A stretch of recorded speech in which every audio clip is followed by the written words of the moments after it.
Сәлем оқырман, контекст марафонының кезекті, яғни 15-ші бөліміне қош келдің. Бұл тақырыптағы контекст тақырыбымен танысып, осы жердегі есептерді шығарып, өз қоржынымызға 5 балды елеп алайық. Егер видео пайдалы болса және ұнаса, онда менің осы және басқа да әлеуметтік желілеріме тіркелуді ұмытпайық, және бұл видеоды достарыңа жіберіп қой, олар да ұбт-ға қандай есептер келетінін көріп, соған бірге дайындалсын. Ендеше кеттік, бар назарды экранға саламыз. Так, әскери жатақхана бұл біздің тақырыбымыз. Суретте әскери жатақхананың сызбасы көрсетілген. Ол жарты цилиндрден және тікбұрышты параллелепипедтен құралған. Тікбұрышты параллелепипедтің көлемі 216 метр квадратқа тең деп жазып отыр. Бірінші сұрақ, параллелепипедтің өлшемдерін табу қажет. Бұл жерде оның ұзындығы 2а, ені а, биіктігі а бөлінген 2. Тікбұрышты параллелепипедтің көлемін табу үшін біз оның ұзындығын еніне және биіктігіне көбейту керекпіз. Бұл оның формуласы.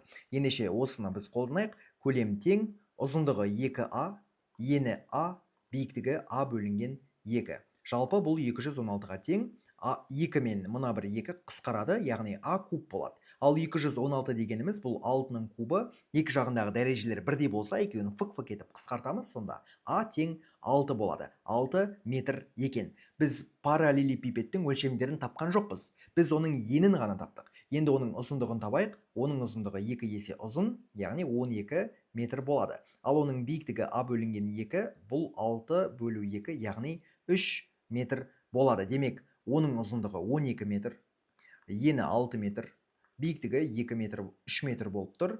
Немесе керісінше жаза аласыңдар, өз суретімен болса, солай да жазасыңдар. Жалпы есеп аяқталды. Екінші сұрақ.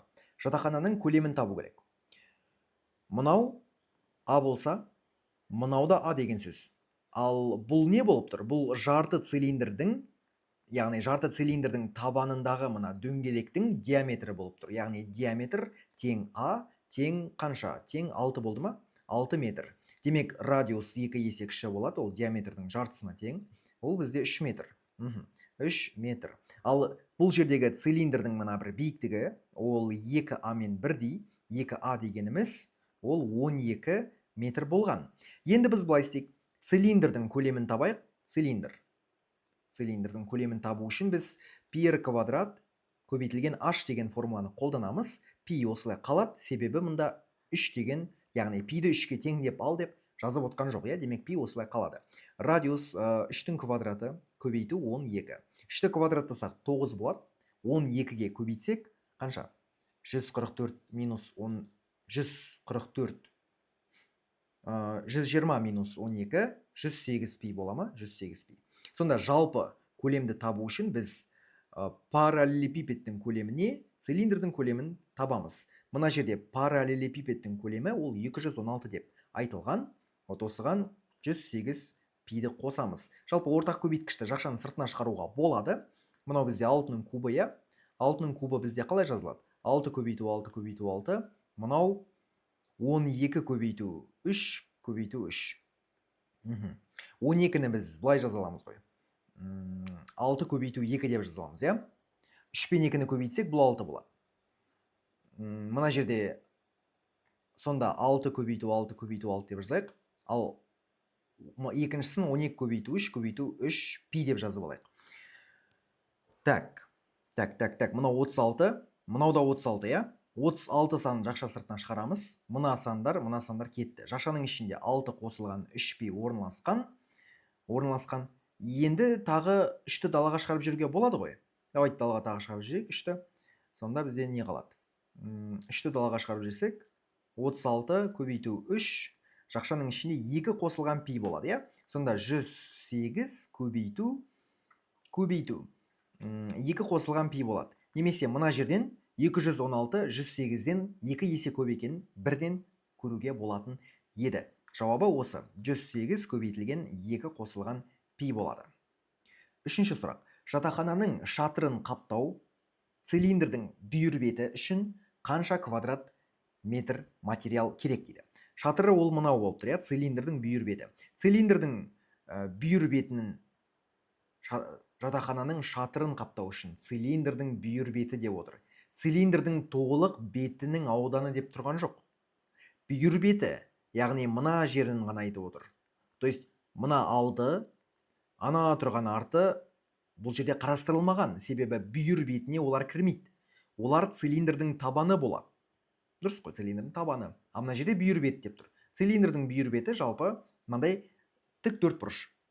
Оның ұзындығы мына шеңбердің табандағы шеңбердің ұзындығына тең, яғни 2πr болады. Вот 2πr, 2r дегеніміз не? 2r дегеніміз ол диаметр ғой. Пи де болады, иә?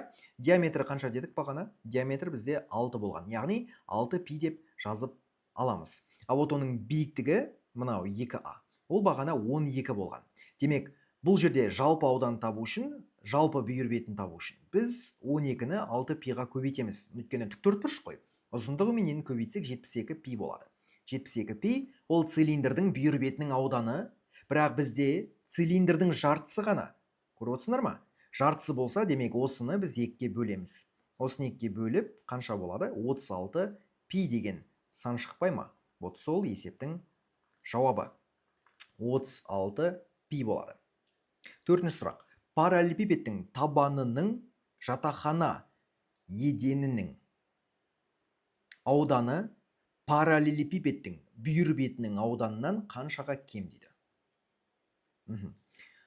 Параллелепипедтің табаны ол мына бір тік төртбұрыш. Көріп отырмыз ғой, мына бір тік төртбұрыш. Оның ұзындығы а, ені 2а. Демек 2а квадрат болады. А дегеніміз 6, 6-ның квадраты жалпы есептеу міндетті емес негізінде бар ғой. Міндетті емес. Жазып қойып. Ал параллелепипедтің бүйір бетінің ауданы ол 36π болған. Қаншаға кем дейді, я? Қаншаға кем деп отыр. Неше есе деп отқан жоқ. Онда есептеу керек. Неше есе кем, неше есе үлкен десе, онда есептеу міндетті емес еді. Жақсы, 2 көбейту 6-ның квадраты 36. И былай жазайық. Неше есе кем деп отыр ғой. Демек біз бұл жерде бүйір бетінің ауданы үлкен деп білу керекпіз ғой. Бүйір беті үлкен болып тұр ғой, табаны кішкентай болып тұр ғой, өйткені кем болып тұр, иә? Немесе 36-ны 3-ке көбейтіңдер, но примерно 3 қой. 36-ны 2-ке көбейтіңдер. 36-ны 3-ке көбейткен больше болады, иә? Демек, бүйір бетінің ауданынан біз табанның ауданын азайтамыз. Демек, 36π азайту 2 көбейту 36, 36-ны жақша сыртына жіберсек, онда жақша ішінде π азайту 2 болады. Бұл есептің жауабы, демек, осыншаға кем екен. 36π минус 2-ке кем. Соңғы 5-ші сұрақ. Егер параллелепипедтің өлшемдерін 1 метрге кемітсе, жатақхананы қаптау үшін қанша квадрат метр материал керек дейді. Егер параллелепипедтің өлшемдерін 1 метрге кемітсе, демек оның ұзындығы 1 метрге кемиді, ұзындығы 12 болған, я? Енді ол 11 метр. Оның ені 1 метрге кем, демек ол енді 5 метр. Оның биіктігі тоже 1 метрге кем, ол енді 2 метр. Параллелепипедтің өлшемдерін 1 метрге кемітсе, жатақхананы қаптау үшін қанша квадрат метр материал керек? Вот жатақхананы қалай қаптайды? Толықтай қаптайтын болса, толықтай. Онда біз бұл жердегі фигуралардың толық беттерінің аудандарын тауып, оларды қосу керекпіз. Енді қаптаса толықтай қаптайды ғой, дұрыс па? Толықтай қаптайды. Демек біз былай істейік алдымен. Алдымен біз параллелепипедтің толық бетінің ауданын табайық. Но толық бетін мен штрихпен алам. Неге? То есть параллелепипедтің толық бетінің ауданы. Штрихпен алам. Ол нені білдіреді? Толық беті деген сөз емес. Өйткені мына жерде ол жерде қапталынбайды ғой, мына жер, қараңдаршы. Мына жерде неге қапталынады? Ол қапталынбайды, я? Демек ол болмау керек бізде. Почти толық беті ғой. Толық беті емес. Почти толық беті. Сондықтан мен штрихпен алып отырмын. Оны қалай есептейміз? Оны есептеу үшін жалпы параллелепипед болса, мынадай формула бар. 2ab плюс 2 көбейту ab атсы bc дейтін формула бар, но біз бұны қолданбаймыз, себебі мына үсті жоқ. Демек біз бұл жерде 2 көбейту не? 2 көбейту мына тік төртбұрыш, я? Тура сондай тік төртбұрыш артында бар. Бұл жерде қандай өлшемдер болады? Ұзындығы 2а, биіктігі а бөлінген 2 болады, я? То есть олар бірге кеміді ғой. То есть 2а минус 1-ді а бөлінген 2 минус 1-ге көбейтеміз. Мынау а бөлінген 2 минус 1, мынау 2а минус 1. То есть мынау 11, мынау 2. Демек 11-ді 2-ге көбейтеміз. А неге бұны 2-ге тағы көбейтіп жатырмын? Өйткені ар жақ бөлігінде тура сондай бөлік бар. Ол да аудан тура сондай. Яғни 2 рет есептеп отқанша 2-ге көбейте салдым. Одан кейін бізде алды арты бар. Мынау бізде а минус 1, ол дегеніміз 5. Мынау бізде а бөлінген 2 минус 1. Ол дегеніміз 2. Мына арт жағында тура сондай бөлік бар ғой, демек 2-ге көбейтіп тастайық. Одан кейін параллелепипедтің ең астындағы табаны бар. Айтыңдаршы енді, ол жерде тұрады ғой. Енді жерде тұратын болса, оны не үшін қаптаймыз, айтыңдаршы? Оны қапталынбайды ғой. Қапталынбайды. Демек біз оның бүйір беттерін, мынау онда толық беті емес, тек бүйір бет екен ғой. Онда бүйір бет деп жаза салуға болады. Болды. Бұны есептейміз. Сонда 2, 4-ті жақшаның сыртына шығарайық. Жақшаның ішіне 11 плюс 5, 4-ті 16-ға көбейтсек 64 болады. Одан кейін цилиндр, цилиндрдің толық бетінің ауданын табайық. Ол 2 табаннан тұрады. 2 табан, бірақ табанның жартысы болады. Потому что дөңгелектің жартысы ғой, 2-ге бөлеміз. Қосу бүйір бетінің жартысы болады. Онда 2-ге бөлеміз. Мына 2 мен 2 қысқарады. Табаны бізде дөңгелек πr квадрат. Ал бүйір бетінің жартысын біз білеміз. Білмейміз. Білмейміз. Себебі бұл жерде оның өлшемдері тоже бірге кеміді ғой. Яғни қайта жазу керек. Цилиндрдің радиусы ол диаметрдің жартысы. Диаметр не? Диаметр ол мына ұзындығы. Бірақ ұзындығы не істеді? Ұзындығы бірге кеміді. Яғни ол 5 қой. 5 бөлу 2 болады. 5 бөлінген 2-ні квадраттасақ, то есть радиустың квадраты, ол 25 бөлінген 4 болады. Одан кейін бұл жердегі биіктігі 2а емес, ол 1-ге кеміді. 2а минус 1. Ол 11 болып тұр. Демек, бүйір бетінің ауданы бізде πr квадрат h бөлінген 2 ғой. Осылай жазып есептеу керекпіз. Радиустың квадраты 25 бөлінген 4. Радиустың квадраты 25 бөлінген 4. Оны биіктікке көбейтеміз 11-ге. Және тағы 2-ге бөлеміз. То есть бұл жерде күрделі бөлшек пайда болды. Сонда 25π бөлінген 4 деп жазайық. Қосылған. Мына 4 бөліміне көшеді. Сонда 25π көбейту 11 бөлімінде 8 болады. Ортақ бөлімді беріп, мынаған 2-ні көбейтейік. Сонда 50 емес, 25π көбейту 2 деп жазып алайық. Қосу 25π көбейту 11 болады. Вот осыны 8-ге бөлу керекпіз. Бұл жерде 25π-ді жақшаның сыртына шығаруға болады.